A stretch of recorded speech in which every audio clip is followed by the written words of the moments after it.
Assalamualaikum warahmatullahi wabarakatuh. Kenalkan, nama saya M. Fazli Anan dengan NPM 23312072.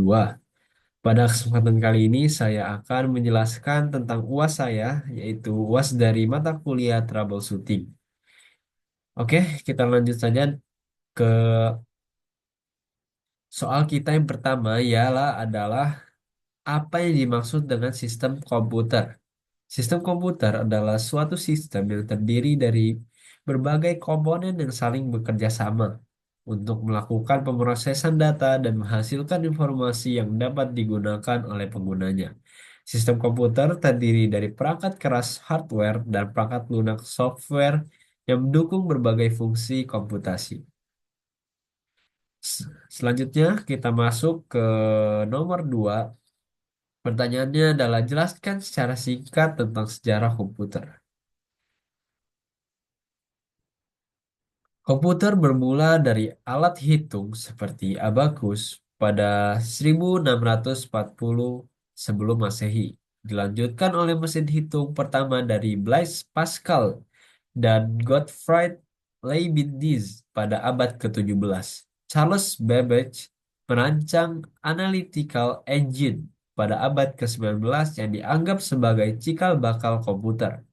Pada 1940-an, komputer elektronik seperti ENIAC, I, ENIAC dikembangkan untuk perhitungan kompleks dan pada 1950-an transistor mengganti tabung vakum membuat komputer lebih kecil dan efisien. Penemuan mikroprosesor pada 1971 mengarah pada komputer pribadi yang semakin berkembang dan muncullah internet pada 1990-an.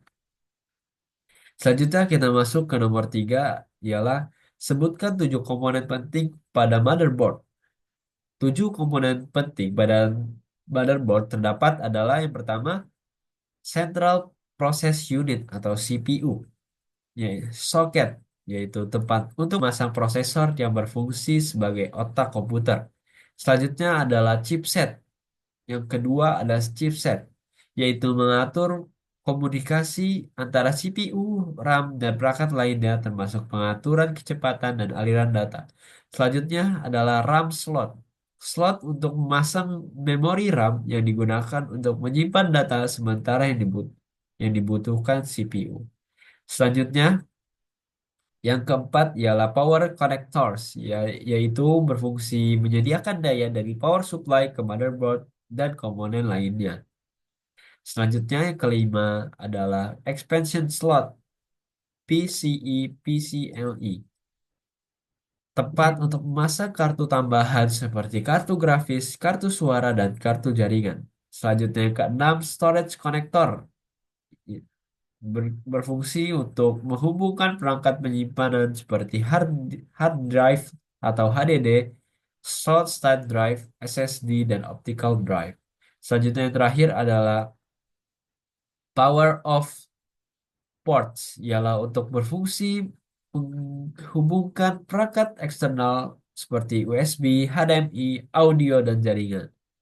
Selanjutnya kita masuk ke nomor 4, ialah apa yang fungsi control unit atau SUCU pada prosesor.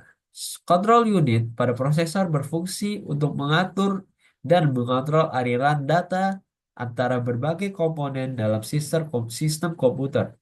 CPU menginterpretasikan instruksi yang diterima dari memori dan mengirimkan sinyal kontrol untuk mengarahkan operasi prosesor seperti mengaktifkan register, mengatur jalur data, dan mengendalikan unit aritmatika logika atau ALU.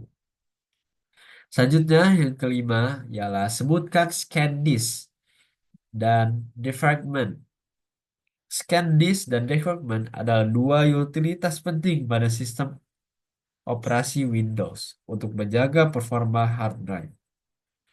Yang pertama adalah scan disk, sekarang dikenal dengan nama check disk atau CHKDSK, adalah alat yang digunakan untuk memeriksa dan memperbaiki kesalahan untuk kerusakan pada hard drive.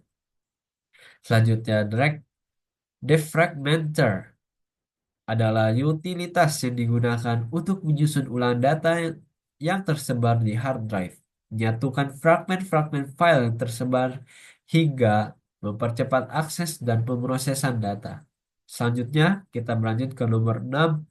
Sebutkan 4 alat input dan output beserta fungsinya. Dari alat input, kita memiliki yang pertama keyboard yang berfungsi untuk memasukkan data berupa teks, angka, dan perintah ke dalam komputer melalui tombol-tombol yang ada. Selanjutnya yang kedua ada mouse yang berfungsi untuk menggerakkan kursor di layar dan memilih objek atau perintah pada antarmuka grafis komputer. Selanjutnya yang ketiga ada scanner yang berfungsi digunakan memindai gambar dan dokumen fisik dan mengkonversinya menjadi format digital yang dapat diproses komputer. Selanjutnya yang terakhir adalah mikrofon yang berfungsi untuk merekam suara atau suara eksternal dan mengkonversinya menjadi sinyal digital yang dapat diproses oleh komputer. Selanjutnya ada alat output. Yang pertama kita memiliki monitor yang berfungsi menampilkan informasi atau hasil yang diproses oleh komputer dalam bentuk visual. Kemudian printer yang berfungsi mencetak dokumen atau gambar dalam bentuk fisik. Selanjutnya ada speaker yang berfungsi mengeluarkan suara atau audio dari komputer. Dan yang terakhir adalah proyektor yang berfungsi untuk menampilkan gambar, video dari komputer ke layar besar atau permukaan lainnya untuk presentasi atau tontonan bersama. Selanjutnya kita masuk ke nomor 7 ialah sebutkan macam-macam permasalahan pada komputer dan berikan solusinya. Minimal 10. Yang pertama adalah komputer tidak bisa menyala.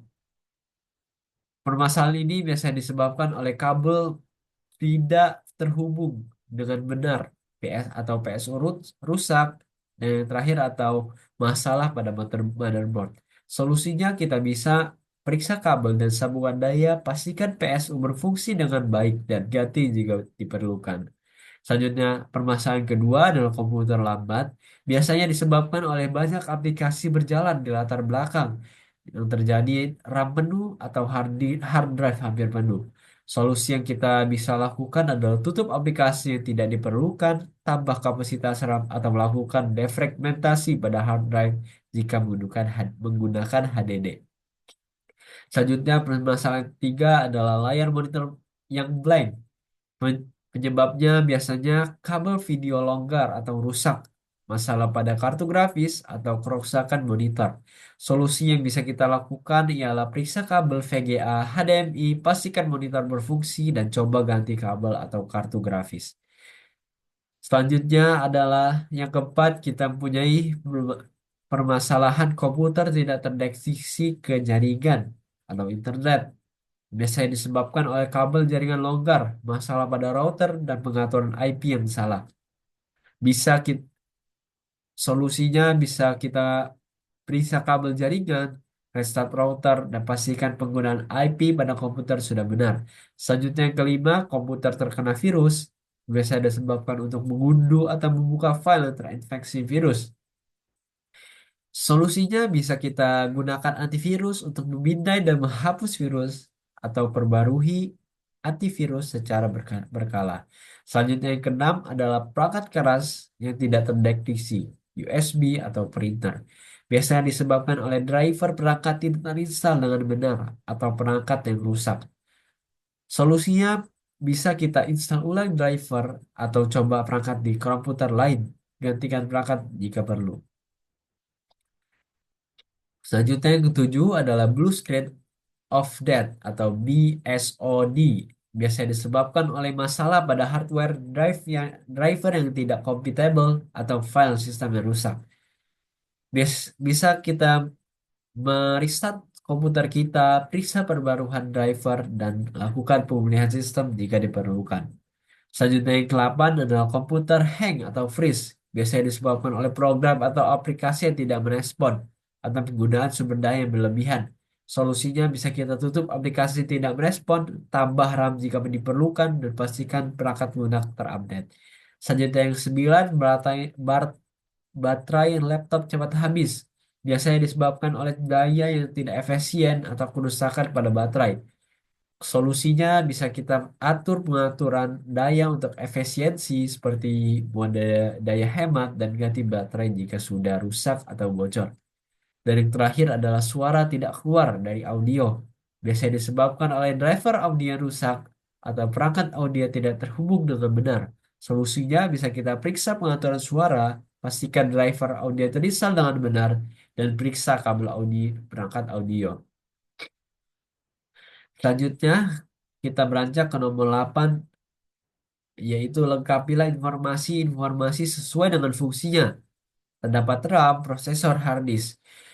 Jawabannya ialah yang pertama adalah RAM yang berfungsi untuk menyediakan ruang penyimpanan sementara untuk data yang diproses oleh CPU. Kemudian yang kedua adalah prosesor yang berfungsi bertanggung jawab untuk menjalankan instruksi program dan mengolah data. Kemudian yang ketiga, hard disk yang berfungsi menyimpan data secara permanen, termasuk sistem operasi, aplikasi, dan file pengguna. Kemudian yang keempat kita ada LAN card yang berfungsi menghubungkan komputer ke jaringan lokal LAN untuk komunikasi data. Selanjutnya yang kelima ada VGA card yang berfungsi menghasilkan output gambar untuk ditampilkan pada monitor. Kemudian ada BIOS yang berfungsi menyediakan pengaturan dasar dan mengontrol perangkat keras serta memulai operasi saat komputer dinyalakan. Kemudian yang ketujuh ialah baterai CMOS yang berfungsi menyimpan pengaturan sistem seperti tanggal, waktu saat komputer dimatikan. Kemudian yang ke-8 ada sistem operasi yang berfungsi mengelola perangkat keras dan perangkat lunak komputer serta menyediakan antarmuka pengguna untuk berinteraksi dengan komputer. Kemudian yang terakhir adalah software yang berfungsi program dijalankan oleh komputer untuk melakukan tugas-tugas tertentu, misalnya aplikasi, utilitas, dan permainan. Sekian UAS teori dari troubleshooting dan penjelasan dari saya. Sekian, kurang lebihnya saya mohon maaf. Assalamualaikum warahmatullahi wabarakatuh.